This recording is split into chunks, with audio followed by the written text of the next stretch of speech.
Assalamualaikum warahmatullahi wabarakatuh. Jumpa kembali. Seperti biasa ya, jangan bosan-bosan. Kali ini saya akan bawain cerita dari Rama Atmaja. Untuk teman-teman yang pengen tahu channel YouTube Rama Atmaja, teman-teman juga bisa lihat ya. Untuk linknya nanti saya sediakan di deskripsi. Dan untuk karya tulis dari Rama yang lain, kisah-kisah yang berdasarkan kisah nyata, ada juga di deskripsi. Yuk, langsung aja ke kisahnya. Tapi sebelum kita masuk ke kisahnya, kita harus berdoa dulu ya. A'udzu bikalimatillahit tammati min syarri ma khalaq. Bismillahirrahmanirrahim. La yadurru ma'asmihi syai'un fil ardi wa la fis sama'. Wa huwas samiul 'alim. Allahumma sholli ala sayyidina Muhammad sallallahu alaihi wasallam. Ini dia selengkapnya. Gesekan mata batin lewat nengisor keranda mayit.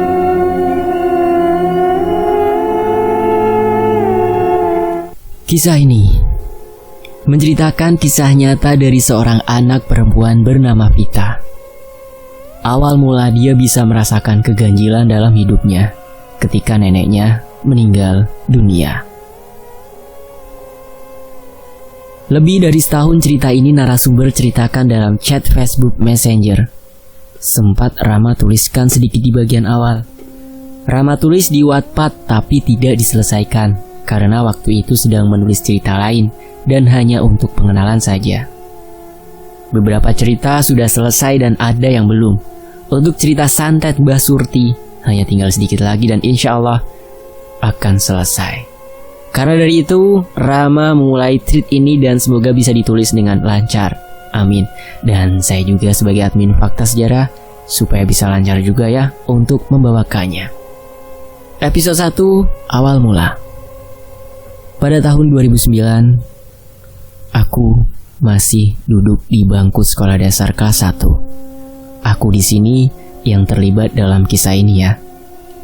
Waktu itu, aku izin sama nenek. Orang-orang biasa memanggilnya dengan sebutan Mbah Masriah. Aku izin sholat maghrib disambung sholat isya. Aku berangkat bersama kedua sepupu yang bernama Desi dan Nova. Jarak masjid dan rumah sekitar 200 meter. Oh ya, aku tinggal sama Mbah karena beliau hanya tinggal sendiri. Mbah memintaku untuk menemani dia. Ayah Surip dan Ibu Endang adalah kedua orang tuaku. Mereka mengizinkan aku tinggal bersama Mbah. Aku, Desi, dan Nova berangkat. Baru setengah jalan, Desi bercerita kalau ada warnet yang baru dibuka. Katanya gratis. Aku yang masih tak begitu familiar dengan kata tersebut, warnet, membuatku penasaran dan tertarik. Sampai lupa awal kita keluar dari rumah hendak ke masjid. Kita asik bermain, sampai satu persatu anak lain sudah pada pulang. Saking asyiknya, waktu sudah menunjukkan pukul 22 atau jam 10 malam dan warnet pun mau tutup. Barulah kita memutuskan untuk pulang. Waktu itu, budeku yang bernama Wati mencari. Pikirnya, mana ada orang sholat sampai pukul 22. Akhirnya kita kepergok bude waktu dalam perjalanan pulang. Aku takut, apalagi melihat Desi dan Nova hanya tertunduk diam di hadapan bude. "Cepat pulang, Fit! Mbak khawatir sama kamu," seru bude. Iya bude, tapi jangan marah," ucapku tergagap dan memasang wajah memelas. "Baiklah, bude tak akan marah, tapi Mbak pasti marah sama kamu," sahut bude. Kata-kata dan raut wajah yang dipasang bude membuatku takut bagai tersambar petir. Aku langsung lemas dan merasa bersalah atas apa yang telah aku lakukan. Rumah Bude Wati tepat di sebelah rumah Mbah. Bude sudah berkeluarga dan mempunyai satu anak. Nama anaknya adalah Rian dan bisa dibilang Rian juga masih sepupu. Sedangkan Pak Ade sendiri bernama Semi.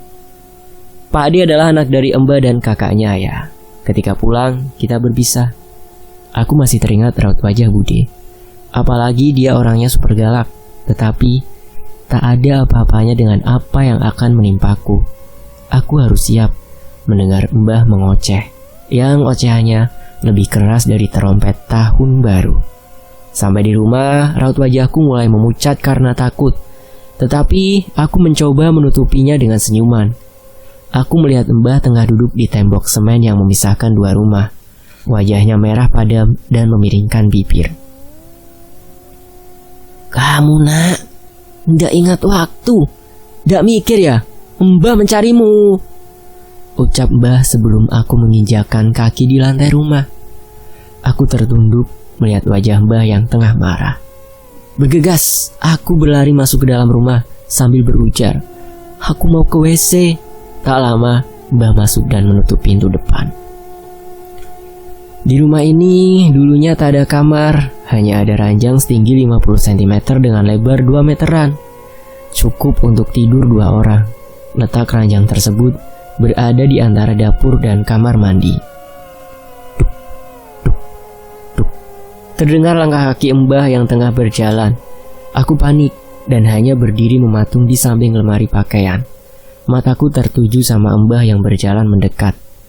Aku melihat Mbah berjalan mendekati ranjang, lantas dia duduk di atasnya. Dia mengangkat pandangan wajahnya, membuatku hanya bisa berdiri mematung. Matanya melotot, bibirnya terbuka mengucapkan sesuatu. "Bilangnya mau sholat, kok malah kesana kemari? Mau apa? Main tak ingat waktu," ucapnya sambil melemparkan beberapa barang yang berada dekat dengannya. Yang sampai sekarang masih terngiang dalam pikiranku adalah botol bedak yang berbahan kaleng yang dia acungkan sampai membuatku takut dan mundur mendesakkan badan ke lemari yang tingginya hanya 1 meter. Aku berharap lemparannya tak mengenaiku sambil memandang wajah Mbah yang masih emosi. Hampir setengah jam Mbah marah-marah. Tiba-tiba nafasnya terengah sambil tangan kanan memegang keras dadanya. "Panggil Pak D, Mbah sesak nafas," perintah Mbah. Sambil termengap-ngap atau sambil menangis itu ya, aku berlari dengan cepat keluar rumah dan mendatangi rumah Pak D yang berada di sebelah. Sampai depan pintu, aku mengetuk beberapa kali sambil berujar, "Pak D, Mbah sesak nafas." Terdengar oleh semua penghuni rumah. Mereka panik. Orang yang ngekos di lantai atas rumah Mbah dengar dan ikut turun karena mendengar kegaduhan yang telah kita buat. Ada beberapa anak kos yang turun. Mereka bernama Yoko, Samsul, Pelin, Dani, dan Reza. Mereka panik kala mendengar Mbah sesak nafas. Kita langsung berbagi tugas. Ada yang disuruh mencari taksi dan ada yang membantu mengangkat tubuh Mbah sampai masuk ke dalam taksi. Bude memangku kepala Mbah dan aku memangku ujung kakinya. Aku melihat ke arah Mbah. Mulutnya mengeluarkan busa. Sampai di rumah sakit, Mbah langsung dibawa ke unit gawat darurat. Sedangkan kita hanya bisa menunggu di luar ruangan tersebut. Kita berharap semoga tak terjadi sesuatu yang tidak diinginkan. Tak lama, Pak D mendekatiku. "Dasar anak setan, pembawa sial," umpat Pak D. Aku hanya bisa menunduk dan terdiam sambil menangis, menyesali apa yang telah aku perbuat. Hanya masalah sepele, tapi berdampak buruk bagi orang sekitar. Tak lama, Bule Rusmita datang, adiknya ayah. Dia mendekatiku sambil menangis. Bule Rusmita tak tinggal bersama kita. Dia tinggal dengan mertuanya. Dia duduk di sampingku sambil menangis dan berujar, "Fit, Mbah Fit, Mbah sudah tiada," ujarnya dibarengi isak tangis. Innalillahi wa inna ilaihi raji'un. Tak lama, aku melihat Mbah dibawa keluar menggunakan ambulans stretcher atau rajang roda khusus UGD. Petugas memanggil ambulans dan menaikkannya ke dalam ambulans. Sedangkan aku masih duduk di depan sama Bule Rusmita. Bule Rusmita terus-terusan menangis sampai terseduh. Aku didudukkan di pangkuan Bule. Dia kembali mengulang kata yang sama. "Mbahmu sudah tiada. Dia sudah meninggal," ucapnya tanpa menghentikan tangisan. Aku tertunduk lesu, menangis, dan meratapi apa yang telah terjadi. Sesampainya di rumah duka yang berada di daerah Samarinda, Sempaja, Pahlawan, Jalan Walter Monginsidi, sekitar pukul 2 malam. Terlihat beberapa tetangga memasang tenda dan bendera di depan gang untuk memberikan tanda adanya seseorang yang telah meninggal. Tubuh ini berasa lemas, namun aku masih berjalan bersama bule menuju rumah karena mobil tidak bisa masuk. Jalannya begitu sempit dan sedikit menaiki gunung yang curam. Semua orang terlihat sibuk, baik di luar rumah maupun di dalam rumah. Sesampainya di rumah, jenazah simbahku dibaringkan di ruang tamu, ditutupi kain jari atau kain panjang bermotif batik. Bule datang menghampiriku. "Fit, tidur dulu, besok harus bangun pagi-pagi." Aku masih mengunci mulut sambil mengangguk. Aku berjalan menuju bagian dapur, lalu merebahkan tubuh di lantai dapur yang dingin. Di dapur pun masih ramai orang mondar-mandir. Aku menepi, mengambil jari menuju bagian pojok ruang dapur agar tidak mengganggu yang lain. Mataku terasa berat, namun merasa ngantuk terlelap. Tetapi tanpa sadar, aku pun terlelap. Keesokan harinya aku terbangun. Terlihat Om Sani, suami bule Rus, tidur di sebelahku. Mungkin subuh tadi dia pulang dari kerjaannya karena diberi kabar bahwa Simbah meninggal. Aku bangun dan bergegas mengambil handuk di kamar, lalu pergi ke kamar mandi. Setelah mandi, pergi ke kamar untuk memakai pakaian, dan setelah itu memperhatikan semua keluarga yang mulai berkumpul. Suara tangis memecah kesedihan, memenuhi ruangan dengan isakan. Ada pula yang syok berat kala melihat wajah Simbah untuk yang terakhir kalinya. Di saat semuanya sibuk mempersiapkan alat untuk memandikan jenazah, aku masih berdiam diri sambil memperhatikan jenazah Simbahku tanpa membuka kata. Mengapa? Kenapa? Itu yang terus terpikir dalam benakku. Aku masih memilih diam, memandang dan memperhatikan yang lain sibuk dengan urusannya masing-masing. Dari proses memandikan hingga memulai mengkafani dan diberi wanginya. Sedangkan aku masih duduk sendiri, bersandar di dinding sambil memeluk kedua lutut. Seakan tak ada seseorang pun yang menganggap aku ada. Sedih bercampur sesak. Tangis tak berguna lagi untukku. Hanya bisa pasrah dan berdoa, semoga Simbah tenang di alam sana. Setelah beberapa saat selepas semua acara selesai, keranda mayit datang. Dengan segera Simbahku dimasukkan ke dalamnya. Keranda diangkat keluar, begitupun dengan yang lain ikut keluar, lalu diletakkan di halaman rumah. Aku pun keluar untuk berdoa bersama-sama sebelum melepaskan Simbah untuk selamanya. Keranda diangkat lagi oleh beberapa orang, lalu ada beberapa tetangga berseru ke arah kita. "Nduk, lewati dulu keranda mayat Simbahmu sebelum dikuburkan, biar gak teringat terus." Kita terdiam, saling menatap satu dengan yang lain. Semuanya hanya berdiri, tanpa ada yang menggerakkan kaki. Dari saudara dan sepupuku yang lain, hanya aku yang berani melewatinya. Sedangkan mereka hanya diam sambil menggelengkan kepalanya, memperhatikan aku yang mulai mendekati keranda, lalu mulai melewati bagian bawahnya. 3 kali, Fit, bolak-balik ya, Duk, seru tetangga yang mengarahkan. Aku pun mengikuti instruksinya. Selesai itu, keluarga dan para tetangga berjalan mengantarkan jenazah ke tempat peristirahatan terakhir Simbah. La ilaha illallah, la ilaha illallah, la ilaha illallah, Muhammadur Rasulullah. Terdengar beberapa orang berucap sambil terus berjalan mengiringi pengantaran jenazah. Tangisan pun kembali terdengar. Sesampainya di pemakaman, Simbah langsung dikebumikan. Alhamdulillah, acara berjalan dengan lancar. Sepulang dari pemakaman, barulah aku merasakan udara yang tidak nyaman. Hawa dingin dan terasa ganjil. Aura negatif menyeruak, melambaikan kengerian. Tetapi aku tidak menghiraukannya. Namun, setelah 3 hari kemudian, malam itu, aku tengah tidur, terbangun karena ingin ke kamar mandi.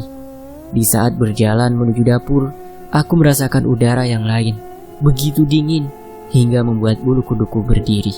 Tetapi aku mencoba tak menghiraukan hal tersebut. Duk, duk, duk, duk, duk. Terdengar keras suara sesuatu berjalan di atas plafon. Aku tak menghiraukannya juga, karena aku pikir mungkin suara tikus. Namun entah mengapa, di pertengahan ruang dapur aku berhenti, tepat di hawa yang paling berbeda. Sontak melempar pandang ke sekeliling, mencari sesuatu yang entah aku tak mengerti. Tidak ada apa-apa, gumamku. Merasa tidak ada yang aneh, aku coba mendongakkan kepala, melihat ke atas. Kaget, bercampur tanda tanya. Karena aku melihat sosok wanita merangkak mengenakan pakaian putih lusuh, dengan rambut panjang tergerai acak-acakan. Sosok itu menatapku. Wajahnya sungguh mengerikan, terus menatap sambil memiringkan kepalanya, seakan ingin berucap, "Apa anak ini bisa melihatku?"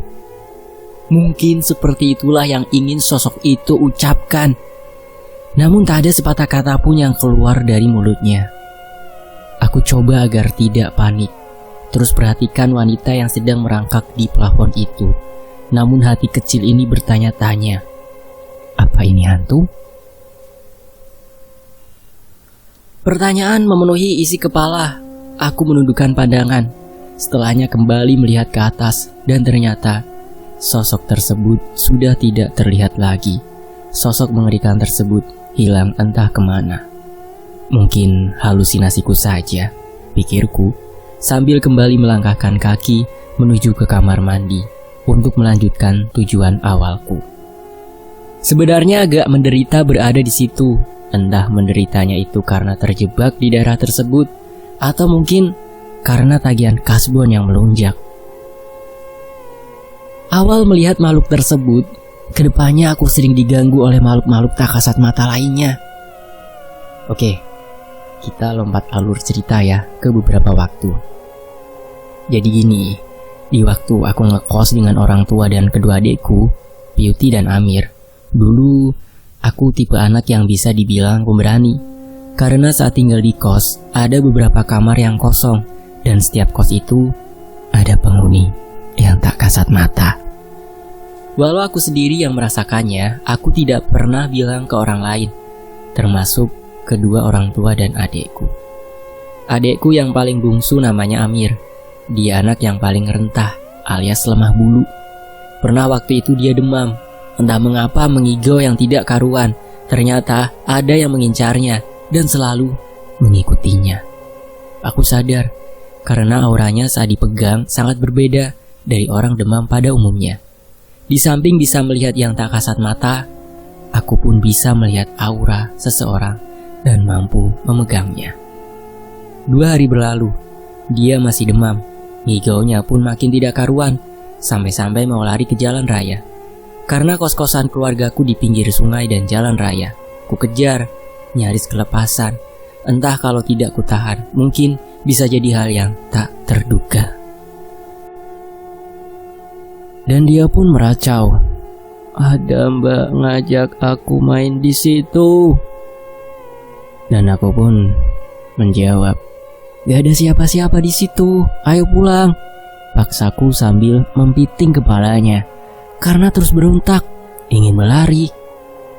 Lepas malamnya, aku bermimpi.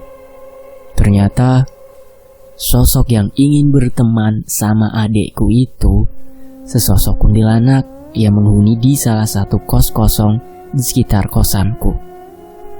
"Anak cantik, aku hanya ingin berteman dengan adikmu." Jelas sosok itu.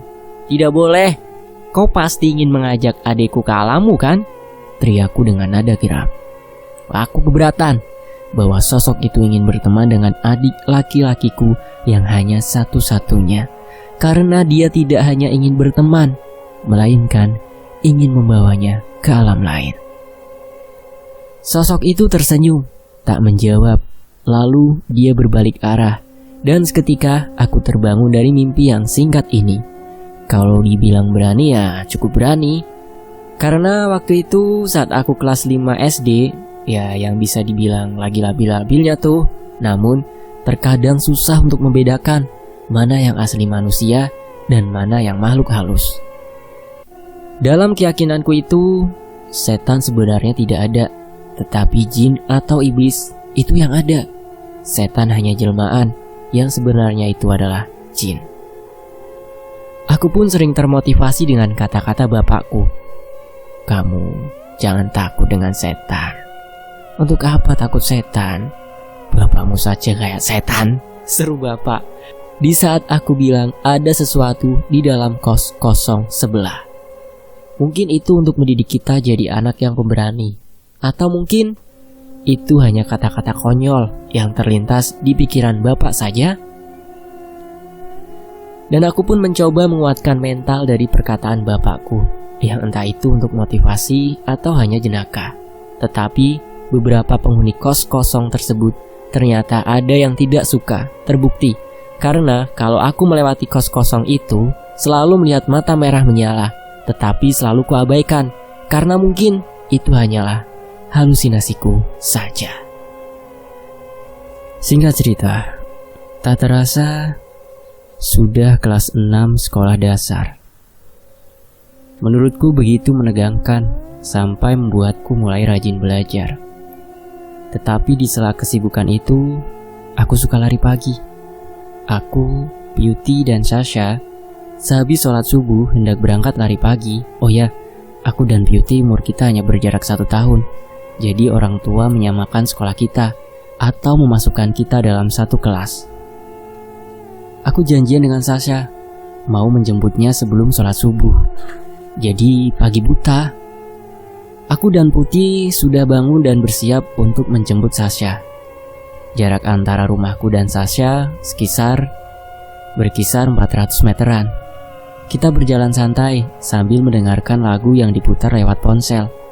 Dinginnya embun pagi sesekali membuat kita menggigil, menggosok telapak tangan sambil terus berjalan. Namun, aku merasakan ada sesuatu yang janggal.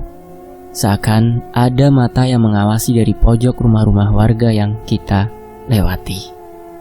Kemudian hawa dingin langsung berubah menjadi panas, pengap. Tetapi hanya berlaku untukku. Soalnya Putih masih merasakan dinginnya di peluk sang embun. Pandanganku masih lurus ke depan, sedangkan bola mata mengawasi sekitar. Putih tak merasakan sesuatu yang janggal. Dia masih asik mendengarkan musik sambil mengikuti irama dan sesekali bernyanyi. Hawa panas di tubuh semakin mendekat, namun aku tak tahu dari mana datangnya. Apa dari rumah pertama yang kita lewati atau rumah-rumah setelahnya? Entahlah. Dan tak terasa sampailah di depan rumah Sasha. Aku mengirimkan pesan teks ke dia dan tak lama Sasha pun keluar rumah. Yuk jalan, ucap Sasha. Namun aku masih terdiam. Bola mataku mengawasi area sekitar. Ayo mbak, timpal Putih. Iya ayo, balasku karena tak fokus dengan Sasha dan Putih. Aku mencoba tenang, mengabaikan sesuatu yang seharusnya tak ada, memutar badan dan kembali melanjutkan tujuan awal. Sesekali kita bersenda gurau, membahas masalah sekolah. Keduanya sesekali mengedipkan mata, seakan ada sesuatu yang ingin mereka lakukan. Ada apa sih? Tanyaku. Namun keduanya hanya tersenyum sambil mengelengkan kepala. Sebenarnya ada apa sih dengan mereka? Bertanya ke hati kecilku. Tujuan kita bukanlah lapangan, tetapi sekolahan. Karena rencananya kita akan bertemu dengan teman lain. Dan sehabis itu, barulah lari pagi beramai-ramai. Sesampainya di sekolah, rasanya aneh, sepi. Seharusnya sudah ada yang menunggu kita. Tetapi seakan belum ada yang datang. Kita masih lanjut berjalan sampai masuk ke dalam kelas. Baru masuk ke dalam kelas, aku dikejutkan. Selamat ulang tahun! Riuh ramai suara bersorak sambil melempar tepung dan telur ke arahku. Rupanya sedari awal mereka dan teman-teman yang lain ingin membuat pesta kejutan di ulang tahunku yang ke-12 ini. Tetapi nyatanya, aku tak terlihat seperti manusia lagi. Tubuhku penuh dengan tepung dan telur yang bau amisnya minta ampun. Aku tak marah, malah merasa senang karena teman-temanku peduli. Saking senangnya, aku pun lupa dengan hawa negatif yang sedari tadi mengikuti.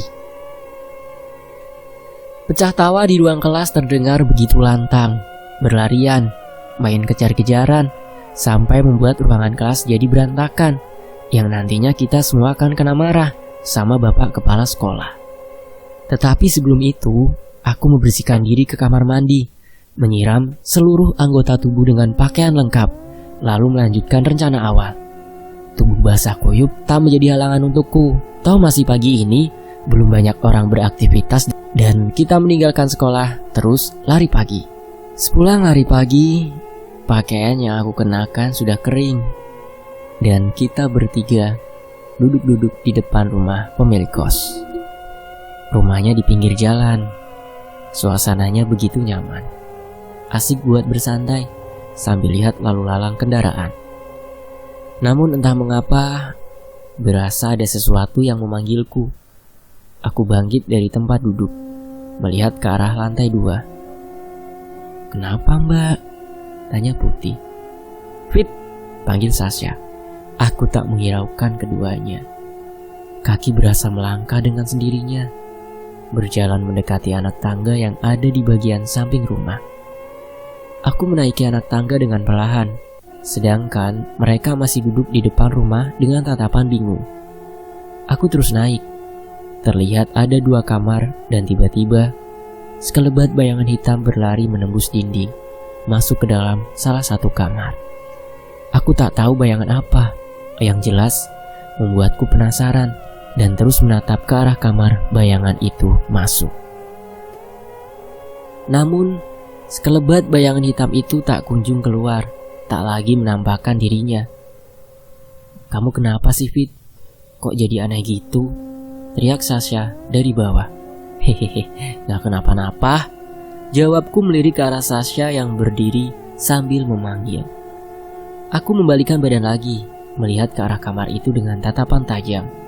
Tetapi masih tak keluar dan aku memutuskan turun ke bawah, menemui mereka dan kembali duduk di bawah sambil menyambut sang mentari yang tak lama lagi menunjukkan eksistensinya. Sebenarnya jalanan masih sepi, jarang kendaraan yang lewat, dan kalau ada yang lewat pun bisa dihitung dengan jari. Sasha membuka obrolan, membahas acara kemah yang akan dilangsungkan di taman area pemancingan.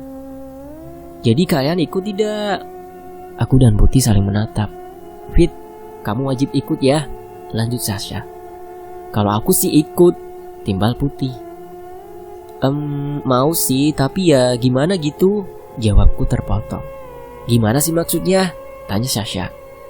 Agak gak enak gitu karena si A lemah bulu. Salah sedikit saja, tuh anak bisa kesurupan," jelasku. "Biarkan sajalah, Mbak, toh ada kakak pembina," timbal Putih. "Oke deh, setuju," jawabku mengiyakan. Selama beberapa hari hendak berkemah, pembina membagi tugas pada masing-masing anggota. Setelah selesai, kita pun mulai bersiap berkemah. Perkemahan yang tidak terlalu jauh dari rumah maupun sekolah. Namun, di perjalanan menuju tempat perkemahan, aku mendapat firasat yang tidak baik. Seakan ada yang mengiringi perjalanan kita. Tetapi kuabaikan, karena berpikir mungkin halusinasiku saja. Sesampainya di lokasi, kita mendirikan tenda yang tak jauh dengan tenda sekolah lain. Oh ya, aku sekolah di SD Negeri 005 Lowakulu. Sebelumnya, atau saat sampai dan hendak membuat tenda, leherku berasa dingin, seperti ada yang meniup. Namun masih kuabaikan hingga tenda pun sudah berdiri. Selesai mendirikan tenda, kita melakukan aktivitas lainnya. Sore harinya, hendak mandi, kamar mandi hanya ada 2, dan kita pun terpaksa harus bergantian. Sasha tidak sabar dan meminta izin kepada Kak Rosita untuk memakai kamar mandi di sekolah. Jarak sekolah dan tempat berkemah hanya berkisar 10 menitan jika ditempuh dengan berjalan kaki. Awalnya aku tidak setuju dengan ide Sasha, walau Kak Rosita sudah mengizinkan. Tetapi saat aku perhatikan toilet yang ada di area perkemahan, atau lebih tepatnya di taman pemancingan yang kita gunakan untuk berkemah, suasananya agak angker. Atau perasaanku saja, entahlah. Namun aku merasa seakan melihat sosok bayang hitam tengah berdiri di bagian belakang toilet tersebut. Merasa tak beres dengan tempat ini, aku menyetujui rencana Sasha untuk pergi ke kamar mandi sekolah. Sebenarnya kamar mandi di sekolah pun ada penghuninya, tapi aku kan gak sendiri sama temen.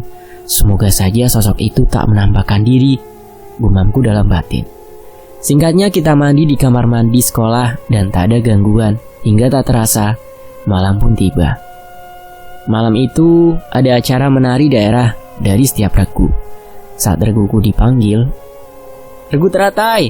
Kita langsung bersiap dan mulai menarikan tarian Dayak.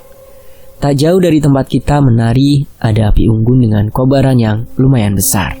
Kita membentuk huruf L, sedangkan beberapa api unggun yang dinyalakan membentuk huruf P.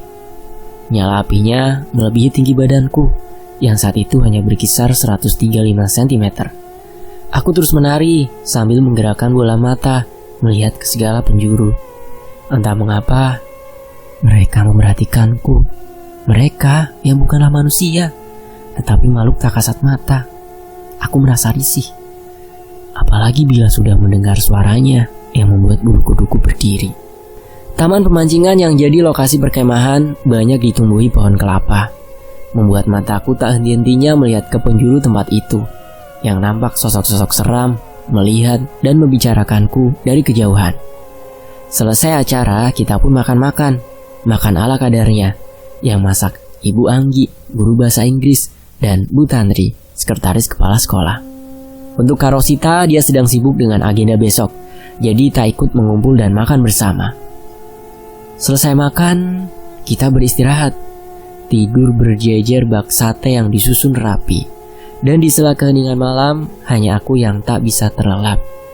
Aku tak bisa tidur di luar rumah, dan waktu pun berasa sangat lambat. Mata susah terpejam, dan tiba-tiba tenda pun bergoyang. Entah angin atau memang ada yang usil. Lalu kurasakan hawa yang begitu dingin, sangat dingin, hingga berasa menusuk tulang. Dan tanpa sadar, akhirnya aku pun terlelap. Baru mulai terlelap, aku dikejutkan oleh suara benda jatuh. Suaranya berasal dari kolam pemancing yang jaraknya berkisar 2 meteran dari tenda. Pluk, dubrak. Kira-kira seperti itulah suara yang aku dengar. Aku bangkit, keluar dari dalam tenda. Aku mencari apa gerangan suara benda jatuh itu, hanya melihat dari balik luar tenda, tanpa melangkahkan kaki lebih jauh lagi. Walau malam, tetapi agak terang karena dibantu pencahayaan dari lampu yang dipasang oleh panitia. Tetapi mustahil juga mencari di dalam kegelapan malam, karena tak semuanya tersorot cahaya. Aku pun tak membawa senter. Aku tidak merasakan hal yang bergerak, mencurigakan. Hingga akhirnya, aku abaikan dan kembali masuk ke dalam tenda. Lantas melanjutkan tidur. Tak berasa, pagi pun datang. Kita bangun dan mulai beres-beres, karena acara perkemahan telah usai. Lalu setelahnya, pulang ke rumah masing-masing. Sesampainya di rumah, merapikan beberapa barang yang kubawa. Rasanya merepotkan, hingga tak terasa sore pun tiba. Aku langsung pergi ke kamar mandi untuk membasuh tubuh yang lelah ini. Tangan kanan hendak memegang keran air, namun keran berputar dengan sendirinya, dan air pun keluar. Mungkin halusinasiku saja, gumamku dalam batin. Aku pun mandi, tetapi ingin cepat ku selesaikan. Karena aku merasa ada sosok yang menempel di dinding kamar mandi. Entah sosok apa itu, aku pun tak tahu. Dan seperti inilah yang dirasakan oleh anak sepertiku, yang kata orang dibilang anak indigo. Dan semoga saja selalu dalam keadaan baik ya. Dan kisah ini selesai, tamat. Penulis berucap, terima kasih untuk Vita karena telah membagikan kisahnya. Mungkin pemirsa berharap kalau akan ada kelanjutan dari kisah ini. Ya semoga saja ya Vita bisa membagikan pengalamannya lagi dan bisa ada season 2 atau season berikutnya. Namun semuanya tergantung dari Vitanya sendiri. Terima kasih telah menyimak cerita ini sampai selesai. Sampai jumpa di kisah yang lainnya. Dan saya pamit undur diri ya, admin Fakta Sejarah. Dan tentunya terima kasih buat Rama Atmaja. Untuk teman-teman yang pengen tahu channel YouTube Rama, ada di deskripsi ya, teman-teman bisa lihat. Dan tentunya terima kasih buat teman-teman yang selalu menyimak dan mensupport channel Fakta Sejarah. Saya pamit undur diri dan wassalamualaikum warahmatullahi wabarakatuh. Alhamdulillahirabbil alamin.